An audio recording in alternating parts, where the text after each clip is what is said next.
Bien, maintenant je vais vous présenter rapidement les deux intervenants d'aujourd'hui. Enfin, ils sont trois, mais pour le moment, pour la première présentation, ils sont deux. Madame docteur Léa Lansade, elle est docteure en éthologie. Elle a fait sa thèse de doctorat en biologie à l'université de Tours en France. Tu me dis, hein, si je dis des bêtises. Hein, oui. Sa thèse, c'est le tempérament du cheval. Donc, elle en parle aussi demain matin. Hein, le tempérament du cheval, étude théorique, application à la sélection des chevaux destinés à l'équitation. Donc, ça, c'est une thématique dont on parle aussi aujourd'hui et demain. Hein. Elle est chercheuse IFCE à l'INRAE, Centre Val-de-Loire. Donc, elle est à comment s'appelle ton bled là? Le bled, c'est Nouzilly. Voilà, à Nouzilly. Près de Tours, dans le centre de la France. Près de Tours, voilà. Elle est aussi habilitée à diriger des recherches, donc elle a beaucoup d'étudiants, doctorants, etc., qui travaillent sous son contrôle. Spécialiste du tempérament, de la cognition et des émotions chez le cheval. Et puis elle est co-auteure avec Olivier Pulse, dont on va parler à l'instant, d'un livre qui s'appelle « Comment le cheval apprend-il ?», ce qui est le thème de cette première présentation.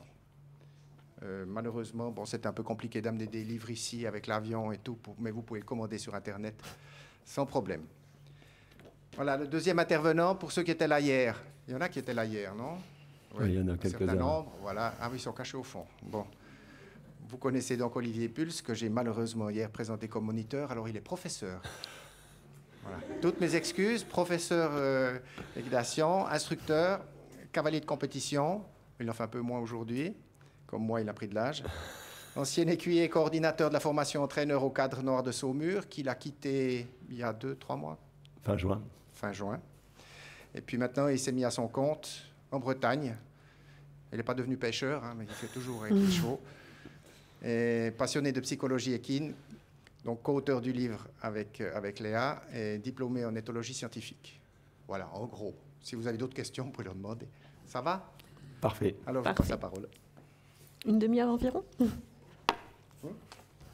Voilà, faut y aller.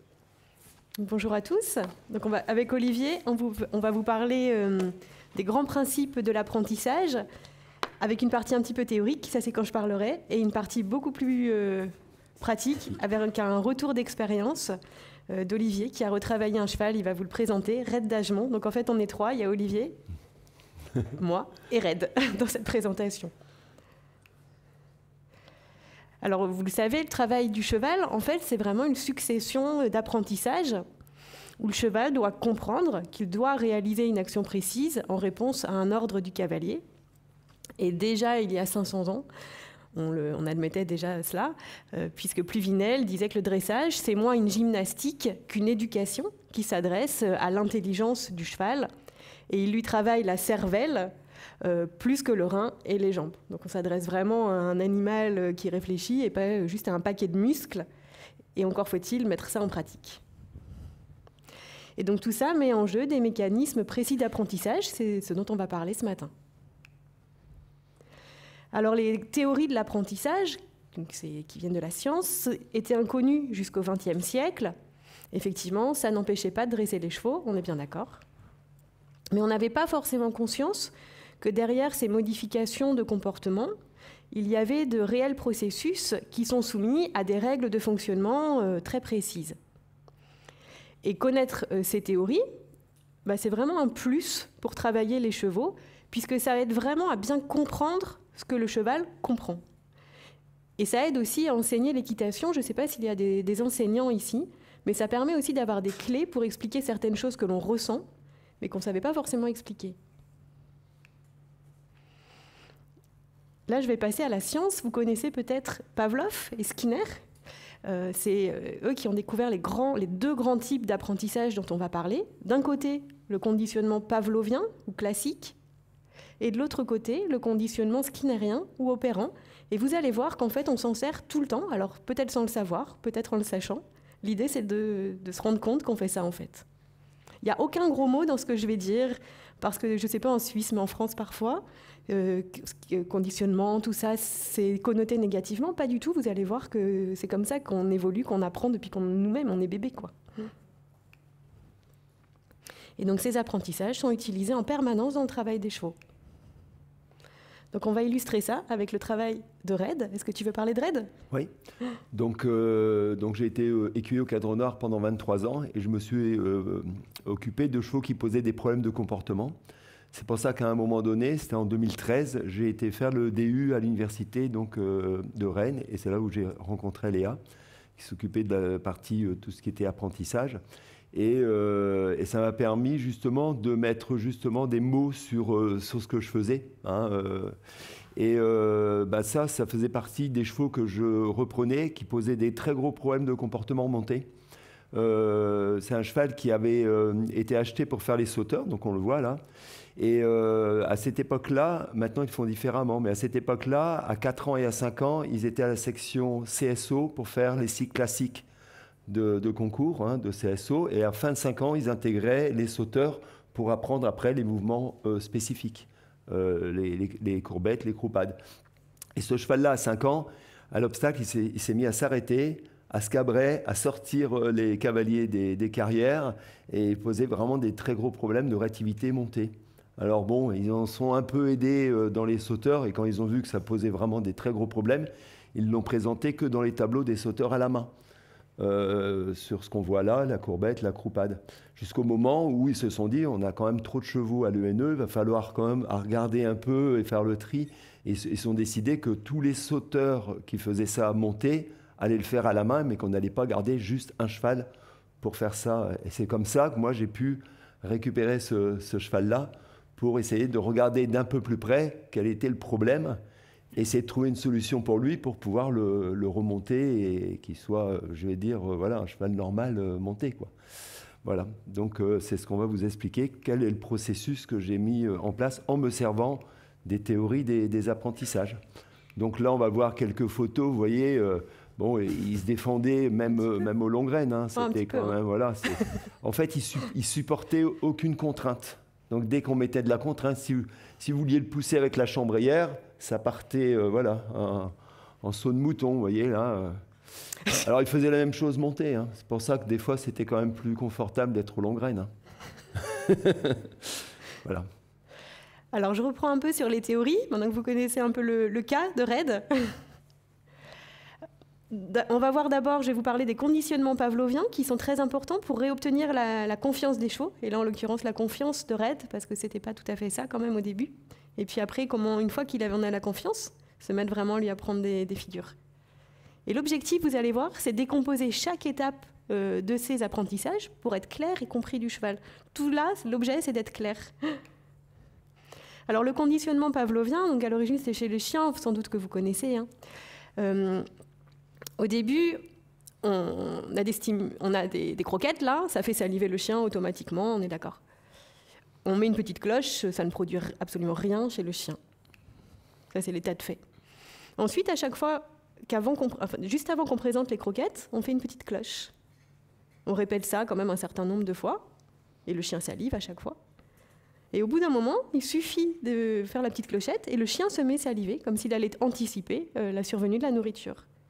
Il y a un petit test aussi, si je vous dis citron, pensez très fort à citron, citron, citron, vous allez peut-être saliver un petit peu, c'est un conditionnement pavlovien. Encore une fois, il n'y a pas de gros mots là-dedans, on est tous un peu conditionnés comme ça. L'objet du conditionnement pavlovien dans le travail du cheval, c'est d'associer le cavalier à du positif, enfin c'est quand même mieux.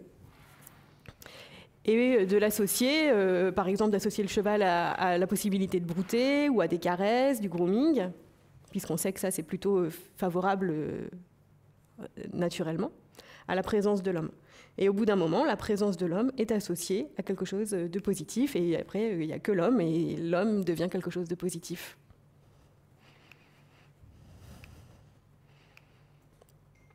Là, je voulais faire une petite parenthèse sur un exemple. Comment on peut faire ça?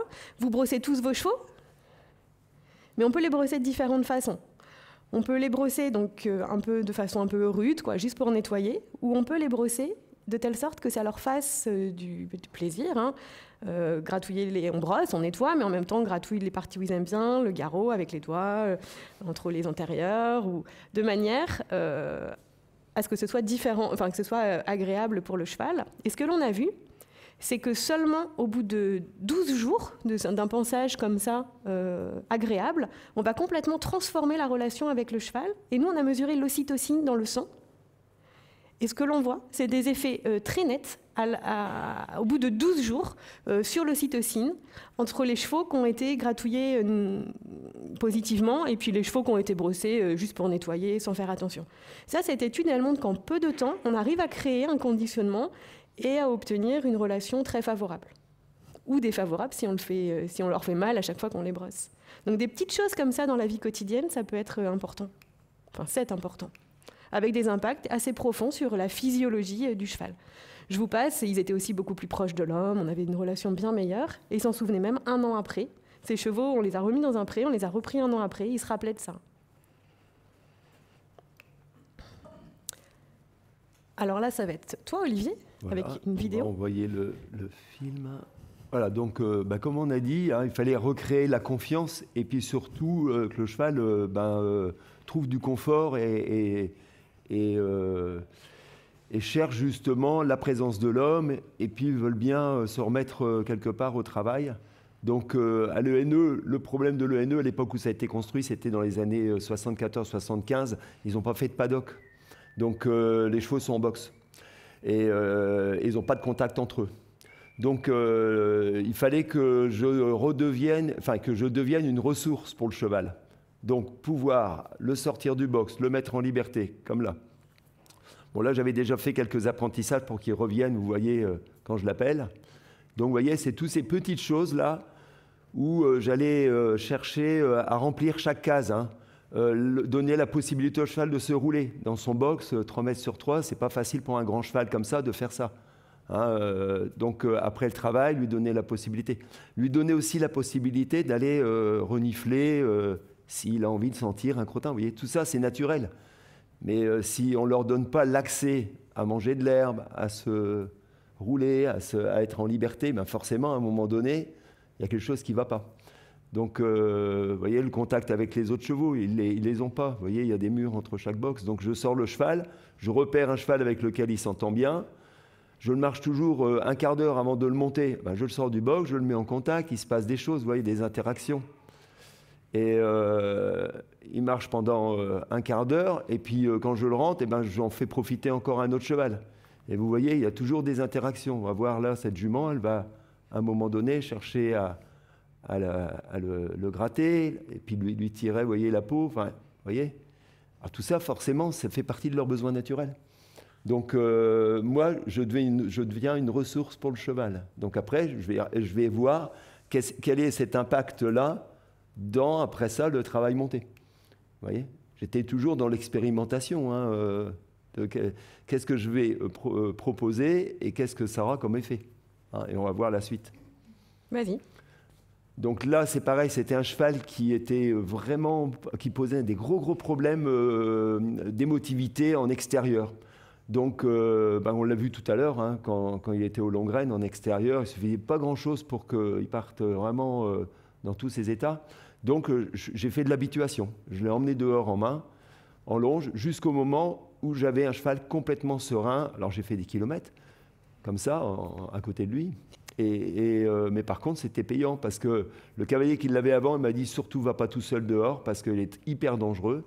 Dès que quelque chose bouge, il va te trimballer. » Et en fait, j'ai d'autres photos montées où c'était vraiment la catastrophe montée. Et à la fin, on va voir le cheval. Voilà.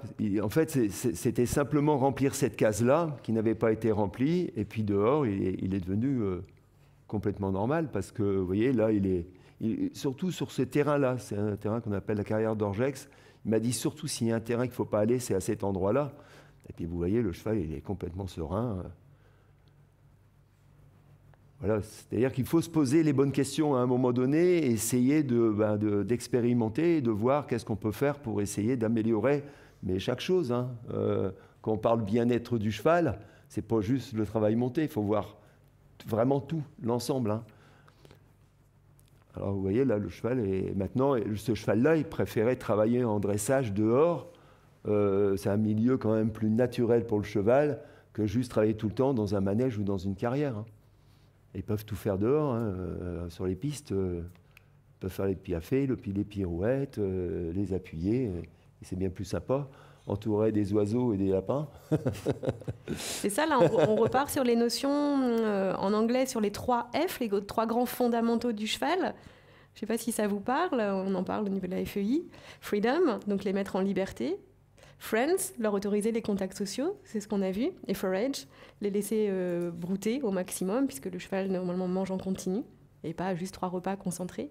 Donc pour le bien-être, déjà, il faut respecter ces 3 F avant de commencer le travail, parce qu'on ne peut pas commencer à travailler un cheval s'il est mal. Donc les respecter, si possible, dans l'environnement de vie, sur les 23 heures restantes où on n'est pas avec, et associer ces 3 F à l'humain pour revenir à ce conditionnement pavlovien sur lequel on a démarré l'exposé. Une fois que tout va bien, mais je dis vraiment une fois que, parce que ça serait dommage de commencer à faire des apprentissages plus complexes si ça c'est déjà raté, quoi. Une fois que ça va bien, on passe au conditionnement, ce qui n'est rien.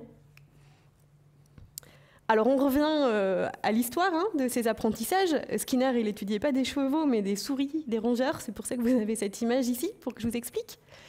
C'est tout bête, il y a un code qui s'allume, par exemple une lumière, un stimulus. Et l'animal doit faire quelque chose, par exemple, tourner sur lui-même. Et il s'aperçoit qu'au bout d'un moment, à chaque fois qu'il fait ça, qu'il y a la lumière qui tourne sur lui-même, il a de l'aliment, ou qu'il y a un renforcement négatif, c'est-à-dire qu'il y a une pression, quelque chose qu'il n'aime pas, qui s'arrête. Et en fait, en répétant ça, un certain nombre de fois, l'animal apprend que quand il y a la lumière, il faut tourner sur soi-même. Ça, c'est pour le principe. Le sujet apprend finalement par essai-erreur à faire un exercice, donc pour obtenir sa récompense ou éviter quelque chose d'inconfortable pour lui. Et ça, on va essayer d'y réfléchir un peu tout au long de la journée, sans peut-être en se rendant compte ou pas, c'est ce qu'on fait tout le temps en équitation. Donc il y a 2 types de renforcement, comme je le disais. Les renforcements positifs, donc c'est apporter quelque chose que l'animal recherche naturellement. Donc le plus efficace, c'est la nourriture, renforcement primaire, c'est là que ça marche le mieux. Ou on enlève quelque chose d'inconfortable, par exemple on serre un peu fort les jambes et on relâche dès que le cheval fait ce que l'on souhaite comme mouvement. C'est intéressant de connaître bien les deux, il n'y en a aucun qui est mauvais, même le négatif, on le fait tout le temps. Négatif, ça ne veut pas dire que c'est pas un choc électrique, ou ça peut, mais enfin, nous on ne va pas faire ça. Ça peut être un demi-arrêt ou une pression, en tout cas que le cheval préfère s'y soustraire. Ce n'est pas douloureux, mais ça peut être inconfortable, le cheval veut s'y soustraire. Donc c'est intéressant cette boîte à outils, de maîtriser, d'avoir tous ces outils-là pour les utiliser quand c'est intéressant de les utiliser, et de choisir l'un ou l'autre en fonction de l'exercice, du cheval, du contexte. Donc on ne va pas travailler ni que en renforcement positif, ni que en renforcement négatif, le but c'est de faire les deux. Donc là, un exemple, on pointe le canon, c'est le code, le stimulus. Le cheval lève l'antérieur, on lui donne de la nourriture. On répète ça une 20aine de fois et le cheval sait faire. Le négatif, c'est la même chose, mais on tapote le canon avec le stick, il n'aime pas trop, et dès qu'il lève, on arrête instantanément, et là aussi, il apprend. Donc le sujet apprend par essai-erreur à faire un exercice pour obtenir soit la récompense, soit éviter le stimulus inconfortable. Alors évidemment, on ne va pas tout de suite demander un piafé sur un cheval naïf, tu vas revenir après sur ces détails-là. On va procéder par façonnage, c'est-à-dire qu'on va guider petit à petit le comportement. Et Bedan le disait déjà, demander peu, recommencer souvent, récompenser beaucoup. Ce qu'il faut savoir, c'est que le cheval, il lève, au début, il ne sait pas qu'il faut lever, parce qu'on ne peut pas lui dire avec des mots, là, je veux que tu fasses du pas espagnol. Donc au début, dès que le cheval va faire un frémissement, juste reporter un tout petit peu de poids, hop, tout de suite on donne la récompense. C'est ça qui est hyper important pour le guider vers ce que l'on attend. Et donc c'est là où c'est un art, et je pense que tu montreras ça aussi dans toute la journée, de savoir repérer la première esquisse de mouvement, la première intention pour le guider. Et c'est vraiment ce qu'on appelle en science le façonnage. Et après, alors pourquoi ? Je te donne l'exemple. Oui, alors c'est un cheval qui lâchait la main, en fait, dès qu'il avait du contact. Donc il fallait recréer en fait la direction du contact. Et ça, je l'ai fait donc avec la longe au départ, où en prenant le contact sur les commissures avec la longe, le cheval, ce qu'on lui demandait, c'est d'aller vers l'avant et vers le bas. Donc, vous voyez, c'est à chaque fois récompenser, comme disait Léa, c'est récompenser la bonne réponse. Hein. Dès qu'on lui pose la question et dès qu'il a trouvé la bonne réponse, on récompense cette bonne réponse. Et ce façonnage, c'est ça. Au départ, c'est une petite réponse qui est correcte. Et puis après ça, ben, on va demander un peu plus. Et à chaque fois, on récompensera dès que le cheval trouvera la bonne réponse. Donc là, c'était simplement lui donner cette direction, qu'il aille se retendre vers l'avant et vers le bas. Parce qu'à chaque fois qu'on prenait le contact, sa défense, il avait trouvé cette défense de lâcher la main. Alors comme c'était un cheval qui lâchait la main et qui ne répondait pas aux jambes, et quand vous mettez un petit coup de cravache, vous avez vu tout à l'heure, il vous faisait la reprise du cadre noir avec les croupades, etc., les cabrioles, au départ, vous posez les questions. Hein. Vous dites, bon, on n'est pas sorti de l'auberge. Alors du coup, voilà, on repart en disant, bon, il faut remplir cette case-là et à chaque fois remplir toutes les cases. Hein, c'est ça qui est intéressant. Hein. Ça nous fait rechercher à chaque fois, trouver la solution qui va permettre au cheval de trouver la bonne réponse. Donc là, avec un exemple au renforcement positif cette fois ? Alors là, par exemple, je lui demande d'attendre. Donc mon signal, c'est la main et le mot. Vous voyez, le cheval ne comprend pas ce que ça veut dire. Du coup, je vais refaire plusieurs tentatives. Et au moment où il va peut-être par erreur regarder autour de lui et rester immobile, je vais le récompenser. Et lui, il fait la relation entre ce qu'il vient de faire et le signal. Vous voyez ? Donc là, après ça, vous le laissiez arrêter, vous lui dites « attends », le cheval attend. Hein ? Mais au départ, il peut peut-être le faire par erreur, hein. Enfin pas par erreur, mais voilà, par hasard, exactement. C'est ça, c'est par hasard au départ. Par hasard au départ. Alors il faut le guider pour le mettre pour que le par hasard arrive quand même. Ouais. Mais c'est par hasard. Et là au souffle maintenant ? Alors, en fait, comme il ne supportait pas la contrainte, je me suis dit, je vais diminuer le curseur du signal. Alors, du coup, là, par exemple, il s'est arrêté quand moi je m'arrêtais, donc j'ai rajouté le souffle. D'accord ? Je me suis dit, quelle est l'aide la plus fine ? C'est pour le signal de l'arrêt, c'est le souffle.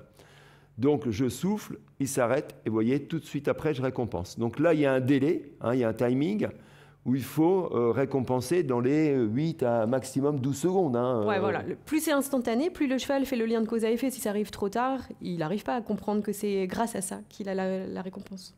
Voilà. Donc le timing par rapport à la session, si on est sur un renforcement négatif, ou la récompense si on est sur un renforcement positif, est très importante, parce que c'est le marqueur. C'est ce qui va faire que le cheval va faire la relation.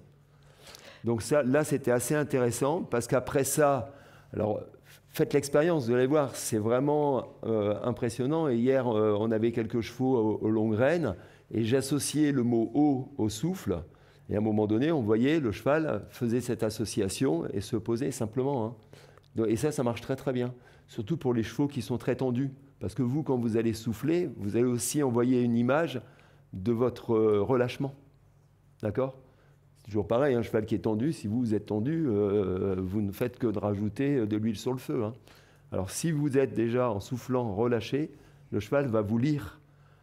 Et ça, c'est important aussi, cette lecture un peu corporelle. Bon, je vous emmène au casino. Vous devez vous demander pourquoi je parle de casino à ce moment-là. Parce qu'une critique du renforcement positif, des récompenses, les gens disent je ne vais pas aller sur mon terrain de dressage, mon carré de dressage, et puis lui donner des bonbons à chaque fois que je fais un exercice. C'est pas possible, bien évidemment, et il ne faut pas. Skinner a développé cette théorie et qu'il a mis en pratique au début chez les rongeurs, les pigeons, chez tout plein d'espèces. C'est ce qu'on appelle l'effet casino. En fait, au bout d'un moment, il n'y a plus besoin de récompenser à chaque fois. Au début, c'est important, quand le cheval est dans une phase d'acquisition, d'apprentissage, qu'il est en train de comprendre, de redonner la récompense ou de céder 100% des fois sans oublier une seule fois. Parce que là, il ne peut pas comprendre. Sinon, si des fois ça marche pas, il ne peut pas comprendre. Mais une fois que c'est appris, là, il faut commencer à récompenser qu'une fois de temps en temps. Et l'effet casino, c'est que quand on fait ça, le cheval répond encore mieux. Ou la souris, ou nous. Et nous, c'est quand on va au casino, la machine à sous, elle donne pas très souvent des sous quand même. Vous mettez beaucoup de jetons, mais elle donne pas souvent. Et c'est parce qu'elle donne pas souvent qu'on devient addict, en fait. C'est vraiment cet effet-là. Parce que si vous aviez à chaque fois de l'argent, ça devient un travail. Mettre un jeton, avoir l'argent, mettre un jeton, avoir l'argent, c'est un travail. C'est à la banque, quoi. Le casino, c'est sympa parce que ça donne pas tout le temps l'argent. Et puis les mécanismes neurobiologiques sont connus de ça. Donc renforcer à chaque fois, c'est le renforcement continu, ça s'appelle, un petit peu de termes plus scientifiques. Et ne pas renforcer à chaque fois, c'est le renforcement partiel. Donc une fois que l'animal a compris la relation, le cheval a compris la relation, plus besoin de renforcer à chaque fois, c'est mieux. Il y a une extinction moins rapide, c'est-à-dire que si un jour on ne donne plus du tout de nourriture, il continue quand même à le faire. Alors que si on arrête brutalement de plus donner les récompenses, d'un coup, là il va arrêter. Un exemple avec Red encore ? Ouais, alors là c'est un exemple d'apprentissage. Hein. Donc lui, comme je vous avais dit, donc, il a eu ses apprentissages pour faire les sauts d'école. Pour faire les sauts d'école, lorsqu'on touche la croupe, la réponse qu'on attend, c'est qu'il donne une croupade, hein, comme on le voit là. Et moi, c'est le même signal que je vais utiliser pour faire baisser les hanches du cheval, donc chercher l'inverse, d'accord, pour commencer à avoir du rassemblé et avoir une diagonalisation qui va après se transformer en piafé. Donc, forcément, au départ, le cheval bien conditionné, j'ai eu un paquet de croupades avant qu'un jour il fasse une erreur et qu'il ne me l'a pas donné. Donc là, je l'ai récompensé. Vous voyez ? Et petit à petit, il a compris que c'était plus ça ce qu'on cherchait, mais l'inverse. Vous voyez ? Donc là, après ça, petit à petit, on a façonné. Au départ, j'ai récompensé quand il ne faisait rien. Après, j'ai récompensé quand il a commencé à diagonaliser un peu, puis ainsi de suite. Vous voyez ? Façonnage pour le piafé ? Alors là, ici, on va regarder la vidéo. J'ai mis un élève dessus. Je lui ai demandé une pirouette renversée. Alors, est-ce qu'on a... Voilà. Donc, sur une pirouette renversée, le cheval va baisser un peu les hanches, mais moins que sur une pirouette. Et vous voyez, je le touche derrière. Alors là, il ne va pas être trop content. Il va faire un petit truc, voilà, comme ça, tac. Mais vous voyez, heureusement qu'il ne donne plus de croupade parce que l'élève, il serait parti dans les arbres. Voilà. Et là, j'ai commencé, vous voyez, à avoir une diagonalisation. Hein, diagonalisation du pas. Donc là, je commence à récompenser ce qu'il vient de faire. Vous voyez ? Puis après, je le prends à la main. Alors là, j'étais dans une phase d'expérimentation. Je prenais juste sur une reine pour voir, mais le cheval mettait trop la tête à gauche. Alors après, j'ai fait autrement. Mais là, c'était recul pour baisser tes hanches et repart au trot. Hein, le reculer est diagonalisé, le départ au trot est diagonalisé, et le piafé, où la diagonalisation, elle va se situer un peu entre les deux. Hein, à un moment donné, quand il va reculer, on va lui demander de repartir, puis on va presque faire un faux départ, quoi, où le cheval va commencer à trottiner. Vous voyez, et là, ça va être la construction progressivement, voilà, d'un mouvement diagonalisé qui va être de plus en plus sur place. Mais au départ, il faut se contenter, comme a dit Bedan, se demander peu, recommencer souvent, récompenser beaucoup. Il faut se contenter au départ vraiment d'une ébauche un peu d'une diagonalisation.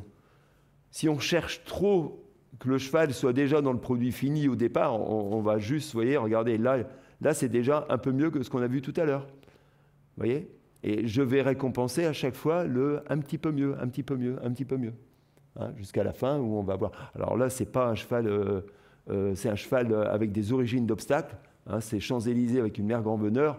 C'est pas un cheval qui a vraiment été élevé pour comment dire dans les origines pour faire du dressage ou tous ces mouvements-là. Mais le peu qu'il va faire, ce sera déjà super pour ce qu'on attend de lui. Hein, et là, on voit, c'était la première fois qu'il le faisait monter.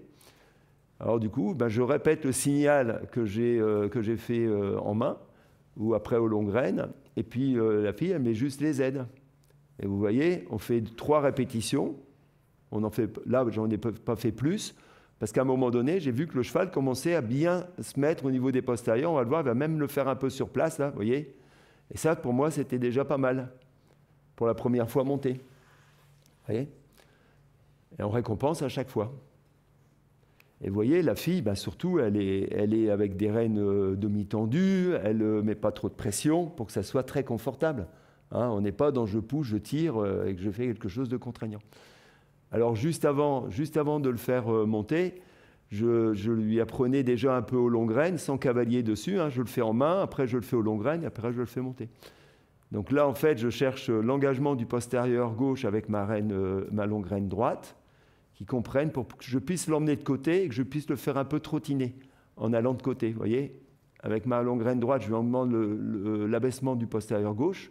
Voilà. Puis petit à petit, je vais pouvoir le mettre en épaule en avant. Voilà, vous voyez, comme ça. Puis comme ça, après, progressivement, je vais lui redonner le signal que je lui ai pris en main. Et puis le cheval va déjà, sans cavalier sur le dos, commencer à comprendre ce que j'attends de lui. Alors au départ, c'est juste un petit trottinement comme ça, vous voyez. Et ça, au départ, c'est déjà pas mal. Puis de ça, ben, on va construire. Vous voyez, là, j'ai mis mes longues graines sur une muserolle allemande que j'avais mis en muserolle française pour qu'il y ait le moins de contraintes possible. Mais sa tête où il veut. Moi, je m'occupe juste de son arrière-main. Lui, il se positionne comme il veut devant. Vous voyez? Comme ça, c'est vraiment naturel. Hein, il n'y a pas je veux que tu sois là. Non, le cheval, ce que je recherche, moi, c'est comment il va se positionner dans son dos et dans son arrière-main. L'avant-main, ça va être la conséquence. Vous voyez? Et souvent, les cavaliers, ils cherchent quelque chose devant et puis ça ne marche pas derrière. Alors du coup, il faut savoir où est-ce qu'on fixe notre priorité. Hein. Alors là, par exemple, c'était un apprentissage pour voir où est-ce qu'il en était au niveau de sa confiance avec moi. Donc en fait, vous voyez, là comme il se couchait, il se roulait après le travail, j'ai mis un signal, c'est ma baguette au sol. Donc il gratte, je touche avec la baguette sur le sol, c'est mon signal et je lui dis gratte. En fait, c'est moi qui mets les mots sur ce qu'il est en train de faire naturellement. Et là, comme je lui avais appris le mot attends, on l'a vu tout à l'heure, je lui dis attends. Voilà. Et là, je lui dis c'est bien, je le récompense. Quand il va passer par la phase assis avant de se relever, je vais rester accroupi pour qu'il soit à peu près à ma hauteur et je vais lui dire d'attendre au moment où il est assis. Et ça, c'était, vous voyez, là, je vais lui dire attends. Voilà. Bon, là, il y avait le photographe, alors on a pris. Mais vous voyez, alors là, j'ai remarqué le cheval glisser, vous voyez. Alors, qu'est-ce que je lui ai dit? Je lui ai dit le mot mieux que ça, sur ce qu'il faisait naturellement. Donc, à chaque fois qu'il est assis, si vous lui dites mieux que ça, il va se redresser. Vous voyez? J'aurais pu dire banane, enfin, vous voyez, c'est pas le mot, hein. Mais c'était la situation, vous voyez. Donc en fait, il faut se servir de ce qu'ils font naturellement aussi pour, voilà. Et alors après, vous voyez, le cheval, il est content comme tout, hein, quand il donne la possibilité de se rouler, en plus il est récompensé pour ça, voilà, ça entretient, je veux dire, cette relation. Surtout, ce qui m'intéressait au départ, c'est de voir où est-ce qu'on en était au niveau de la relation, parce qu'un cheval ne se couche pas s'il n'est pas en confiance, hein. Donc, c'était assez intéressant de voir déjà où est-ce qu'il en était par rapport à ça. Alors après, pareil, hein, c'est un cheval qui saute très bien, même si au départ, forcément, ça lui posait un problème. Là, c'était un peu son jardin, hein, toutes les situations de profil sur des petits crosses, hein, ça lui permettait de changer de ce qu'il faisait. Alors lui, qui ne supportait pas d'être dehors, vous voyez, à un moment donné... ça devenait son jardin, et puis c'était sympa. Pour son travail musculaire, bien évidemment, hein, bien que je le faisais sauter un peu de temps en temps pour entretenir sa musculature, mais ce n'était pas l'objectif. Hein. L'objectif, c'était justement d'en faire un cheval athlétique, hein, pour que, moi je pense que les chevaux sont comme les humains, il leur faut une activité physique sportive un peu pour pouvoir durer dans le temps. Hein, il est bien évident qu'un cheval qui est entretenu musculairement, c'est comme pour nous, bah, il va bien vieillir. Hein. S'il a des abdos, s'il a un bon dos, et c'est surtout ça qui est intéressant. Hein, c'est qu'on puisse garder les chevaux longtemps, qu'ils travaillent voilà, facilement, c'est le but. Et du coup, voilà, tout ça, ça aide bien pour avoir un travail varié, et puis à chaque fois, je veux dire, sportif. Si vous voulez, je vous fais un petit mémo parce qu'utiliser les conditionnements, il faut quand même un peu s'entraîner et avoir quelques règles en tête. Il ne s'agit pas de donner des pommes comme ça n'importe comment, c'est vraiment pas ça. On peut éventuellement donner des pommes n'importe comment, mais ça peut rendre les chevaux mordeurs, attention.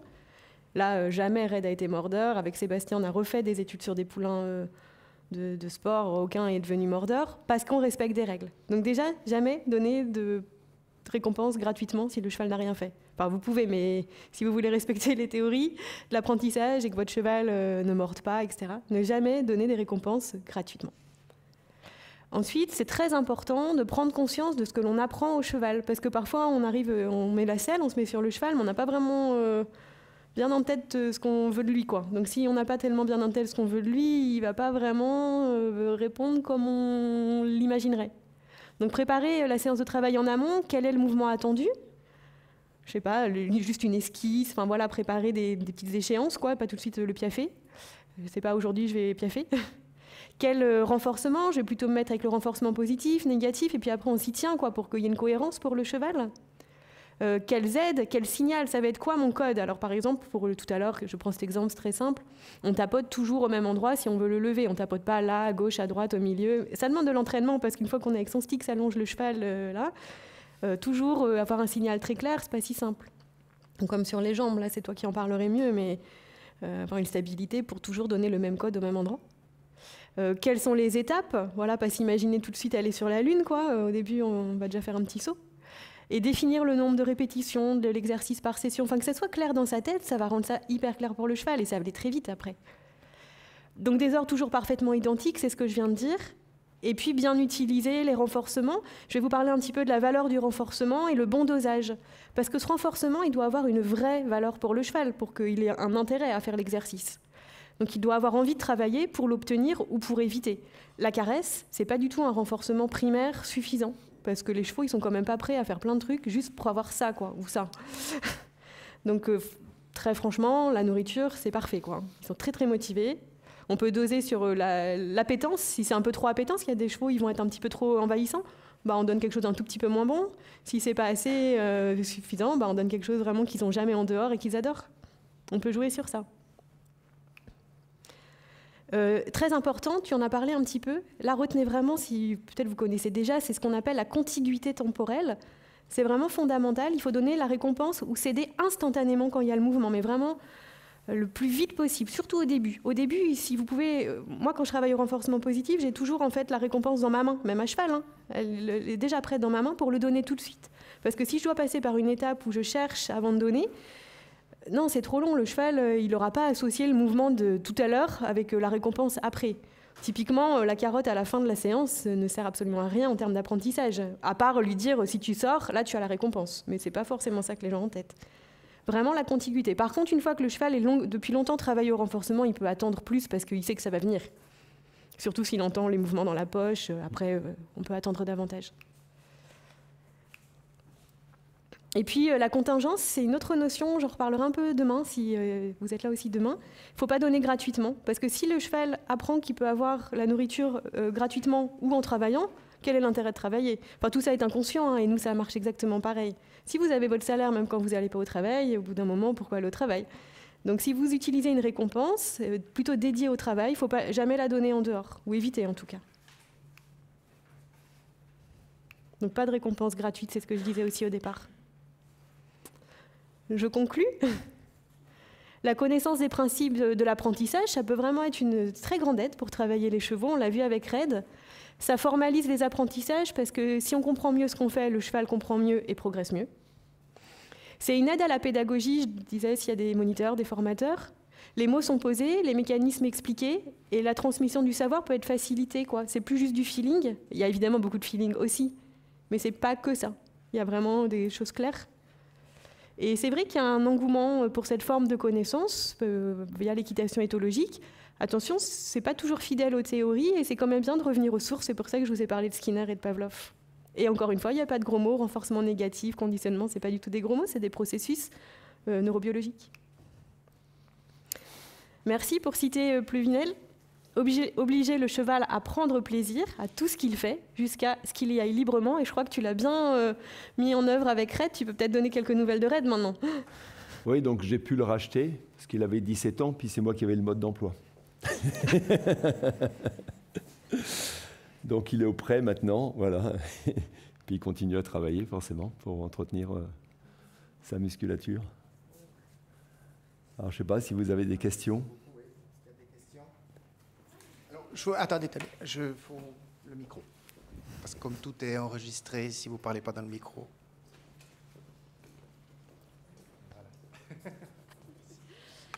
Voilà. Moi, j'ai juste une question. Donc, on a parlé de ce que, enfin, de la confiance qu'il faut gagner avant de passer aux étapes suivantes. Là, vous avez parlé de ce que vous avez pu lui apporter parce qu'il était en boxe, mais si le cheval il a tout ce qu'il faut dans son environnement et que l'humain peut pas lui apporter grand-chose de plus que ce qu'il a déjà dans son environnement, qu'est-ce que vous avez comme autre conseil? Si, par exemple, tu donneras des exemples, mais au moment du pansage, les petites gratouilles, ça, il l'a pas. Et c'est surtout de l'associer avec vous. Okay. C'est ça. Il peut l'avoir dans son environnement, mais après, c'est de le réassocier avec vous-même. À part le pansage, parce que celui-là, je l'avais en tête, mais broutage? Oui, tu peux peut-être expliquer. entendu, Le broutage, le les faire brouter. Attends, le bruit. Manger de l'herbe. Ouais. Ah, broutage, excusez-moi. En vieillissant... ça dépend. Est-ce que le cheval continue à poser des problèmes en ayant tous ses besoins, on va dire, naturels assouvis? C'est ça. Là, par exemple, on parle d'un cheval qui posait des problèmes de comportement. Donc, on va devenir une ressource parce qu'on va lui offrir justement ce qui lui manque. Mais quand vous dites quelque part, pour un cheval qui ne manque rien, il faut voir après qu'est-ce qui pose comme problème de comportement. En effet, du coup, il n'y a pas de problème de comportement, mais je me disais, est-ce qu'on peut avoir peut-être encore plus de confiance? Les récompenses, comme on l'a dit, après vous repassez, si la confiance est établie, vous passez au conditionnement ce qui n'a rien, utilisez la récompense parce que ça, il va être très motivé, force de proposition, il va y aller parce qu'il a envie d'avoir quelque chose complètement différent en termes de bien-être et d'état d'esprit, d'y aller juste pour éviter tout le temps quelque chose d'inconfortable. Enfin, imaginons-nous à leur place. C'est pas pareil, j'y vais parce que je vais avoir quelque chose, j'y vais parce qu'il faut éviter quelque chose. Donc ça, c'est typiquement quelque chose qui est intéressant de ce point de vue. Okay, mais ce qui est intéressant, c'est justement, on en parlait tout à l'heure, c'est de visiter tout l'environnement du cheval, tout ce qui va le toucher, le cheval. Là, on est en train de parler de son environnement, à savoir son habitat, son type de nourriture, etc. Mais dans la monte, si à côté de ça, le cheval est contraint dans la monte, forcément, il y a une case qui n'est pas remplie au niveau de son bien-être. Donc, il faut vraiment s'interroger, se poser les bonnes questions sur l'ensemble. Parce que si vous avez un grain de sable quelque part, il ne faut pas s'étonner que vous dites « Ah, pourtant, il est à l'herbe, pourtant, il a du foin, pourtant, il n'est pas ferré, il voit le dentiste. » Mais s'il est monté et qu'on lui fait du roll-cure, à un moment donné, ça ne va pas. Ou si il est bien monté, mais qu'à côté de ça, il passe 23 heures dans un box, ça ne va pas. Donc, à un moment donné, il faut vraiment il faut tout observer. Il faut se dire, alors, qu'est-ce que je peux encore améliorer sur l'ensemble de ce qui touche le cheval? Vous voyez? Et c'est ça qui est intéressant, se poser des questions. Qu'est-ce que je peux améliorer dans ma monte pour que quand je le monte, justement, je suis pas dans une contrainte et je respecte quelque part les lois de la biomécanique. Vous voyez, sur sa locomotion naturelle, etc. Donc il faut vraiment à chaque fois se poser la question, quoi. Et c'est ça je trouve qui est passionnant. C'est que petit à petit, vous augmentez justement vos connaissances. Dans tous les domaines. Et puis vous trouvez. Parce que moi, par rapport à d'autres personnes ou à d'autres collègues, j'ai peut-être cherché un peu plus. Et puis j'ai trouvé. Quand on cherche, on trouve toujours quelque chose. Ça, c'est clair. Il y a une autre question? Oui. Une petite seconde.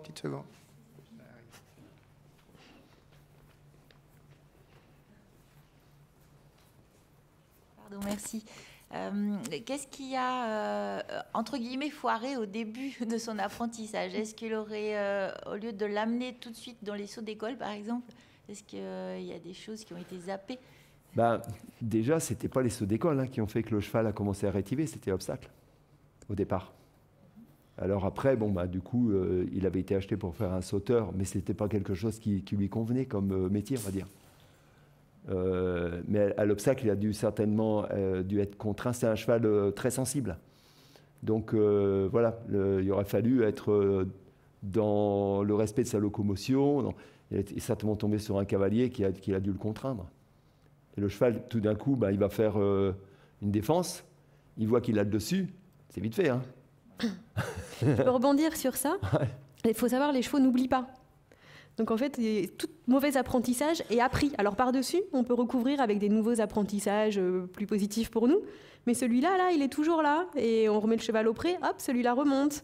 Il retourne dans l'environnement où il avait développé cette défense, hop, celui-là remonte. Il ne faut vraiment pas compter sur l'oubli. Donc il faut éviter de leur apprendre des mauvaises choses parce que ce n'est jamais oublié. Ils ont une mémoire à long terme extraordinaire et ça ne sera jamais oublié. Ça peut s'éteindre, mais c'est là. Et raide, de temps en temps, c'est arrivé que la couche inférieure remonte. Remonte, ouais. Ouais. Puis lui, c'était vraiment Obélix et les Romains, quoi. Il avait la potion magique, hein. Il a vu qu'il avait la potion magique, hein. Il faisait ça, et tout le monde dégageait, hein. Donc, ah oui, action, réaction. Alors après, il se dit, allez, approchez, on va rigoler.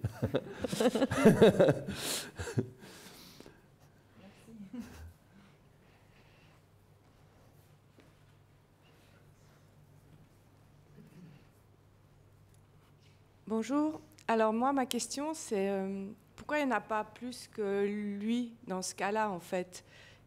Parce qu'ils pourraient tous réagir comme Red. Après, c'est des questions de personnalité.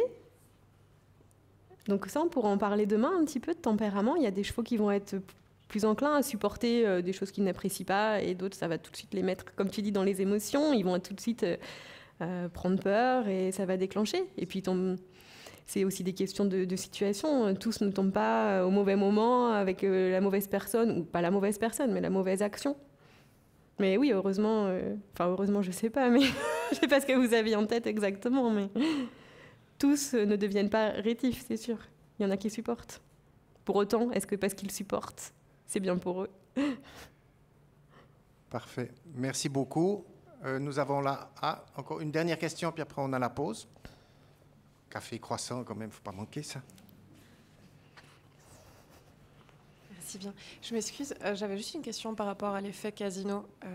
À partir de combien de temps on peut imaginer commencer à justement réduire l'apport de récompenses alimentaires? Tout à fait. Alors là, ce n'est pas une question de temps, parce que ça revient un petit peu à la question de tout à l'heure. Il y a des chevaux qui vont apprendre très vite, d'autres, ça va mettre beaucoup plus de temps. C'est vraiment quand vous sentez que le cheval, donc là c'est, alors nous en science on a des critères, 80% de bonne réussite, quand ça répond à chaque fois tout le temps bien, quoi. Et en le reconsolidant un petit peu quelques jours. Faut pas passer trop rapidement si c'est pas complètement acquis. Mais il faut pas non plus faire trop longtemps en renforcement continu. Alors c'est là où ça va être l'art qui va prendre le relais à la science pour savoir quand. Mais justement, comme vous disiez tout à l'heure, vu que les chevaux ne désapprennent pas, par exemple, des mauvaises habitudes. Si on a réussi à faire partir une mauvaise habitude grâce justement à la récompense alimentaire, en enlevant cette récompense alimentaire, est-ce qu'on n'encourt pas le risque que la mauvaise réaction resurface en fait? Alors, il ne faut pas l'enlever complètement. Il faut faire des rappels de temps en temps. Okay. C'est comme les leçons de jambes. Là, je vais partir sur le renforcement négatif. C'est comme les leçons de jambes. On n'en fait quasiment jamais. Au bout d'un moment, le cheval, il comprend bien. Mais de temps en temps, il y a besoin d'un petit rappel. De temps en temps, quand on voit qu'au bout d'un moment, c'est le terme scientifique, hein, c'est l'extinction, au bout d'un moment, au lieu de piaffer comme ça, il piaffe comme ça, on redonne la nourriture. Et là, ça remet un peu de brio et c'est reparti. Il faut réactiver les apprentissages quand même. D'accord, merci.